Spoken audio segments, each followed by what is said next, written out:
Kenapa kita masih susah nak tinggalkan tabiat buruk kita, sedangkan kita tahu benda tu tak baik, sedangkan kita nak ubah diri kita jadi lebih baik, tapi kita susah nak buat. Okay, dia macam ni. Satu Muhammad SAW, kawan ni seumpama dua. Satu dia seumpama minyak wangi dan satu dia seumpama penjual arak. Okay, musuh kita siapa? Musuh kita setan.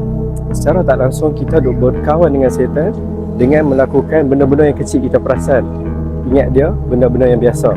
Kita makan tangan kiri, kita makan tak baca bismillah, kita tidur tak ikut cara sunnah, dan benda-benda tu sebenarnya kita sedang berkawan dengan setan.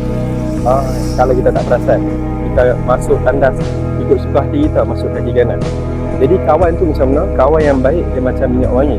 Jadi kita duk kawan dengan orang baik ni, walaupun kita tak beli minyak wangi, dia punya wangi tu akan melekat kat badan kita.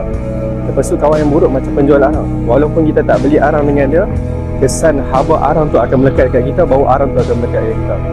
Jadi untuk nak mengelak daripada buat benda buruk, cuba kita cek balik tabiat kita.